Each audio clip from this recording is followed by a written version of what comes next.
బెదిరింపులను ఏ రకంగా రెండు పార్టీలు ప్రోత్సహిస్తా ఉన్నారో మన కళ్ళ ముందు కనిపిస్తా ఉంది.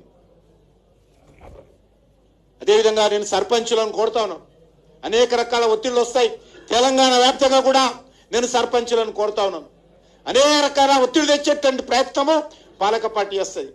ధైర్యంగా నిలబడండి. భారతీయ జనతా పార్టీ సర్పంచులు అందరికి కూడా అండగా నిలబడుతుంది.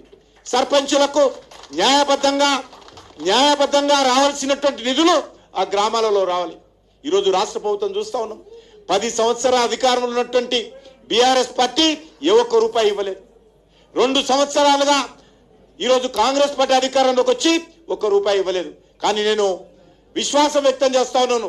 నరేంద్ర మోడీ గారి నాయకత్వంలో గ్రామాల అభివృద్ధి కోసం మరి ప్రధానమంత్రి సడక్ యోజన రాష్ట్ర అధ్యక్షులు చెప్పినట్టు ప్రధానమంత్రి సడక్ యోజన కానీ ఇతర అనేక రకాల అభివృద్ధి కానీ అనేక రకాల సబ్సిడీ ద్వారా పేద ప్రజలకు మేలు చేసేటువంటి కార్యక్రమాలు కానీ మరింత సమర్థవంతంగా తెలంగాణ రాష్ట్రంలో కేంద్ర ప్రభుత్వము అమలు చేస్తుంది. మీరెవరు కూడా భయపడాల్సిన అవసరం లేదు. ఖచ్చితంగా అన్ని గ్రామాల అభివృద్ధి కోసం చిత్తశుద్ధితో ప్రయత్నం చేస్తాం. ఆ దిశలో విశ్వాసంతో ముందుకుండండి. వచ్చేటువంటి ఈ తెలంగాణలో అధికారంలోకి వచ్చేటువంటి పార్టీ భారతీయ జనతా పార్టీ.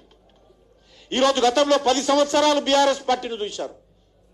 ఏ రకంగా కుటుంబ పాలనను, ఏ రకంగా అవినీతి పాలనను, ఏ రకంగా దిగజారు రాజకీయాలను బీఆర్ఎస్ పార్టీ చేసిందో మనం చూసాం. మళ్ళీ 2 సంవత్సరాలుగా కాంగ్రెస్ పార్టీ చూస్తాం. కాంగ్రెస్ పార్టీ కూడా తెలుగుదేశం లాగానే అదేవిధంగా టీఆర్ఎస్ పార్టీ లాగానే ఈరోజు పరిపాలన చేస్తా ఉన్నారు. అందుకే మనం ఈరోజు తెలంగాణ రాష్ట్ర రాజకీయాలను దృష్టి పెట్టుకొని ఈ రాష్ట్ర రాజకీయాలలో ఒక అవినీతి రహితమైనటువంటి పరిపాలన, ఒక సమర్థవంతమైనటువంటి పరిపాలన నరేంద్ర మోడీ గారి నాయకత్వంలో డబుల్ ఇంజన్ ప్రభుత్వం ఈ తెలంగాణలో రావాల్సినటువంటి అవసరం ఉంది.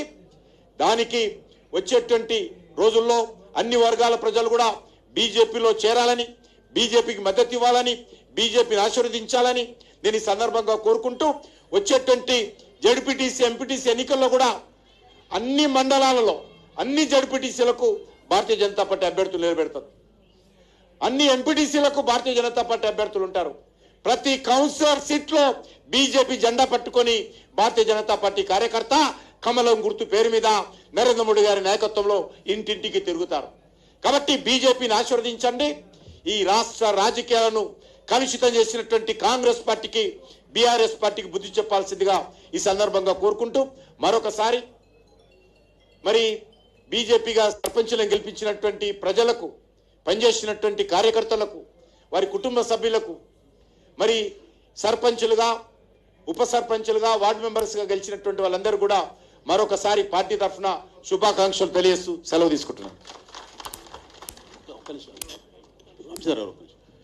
రాష్ట్ర అధ్యక్షులు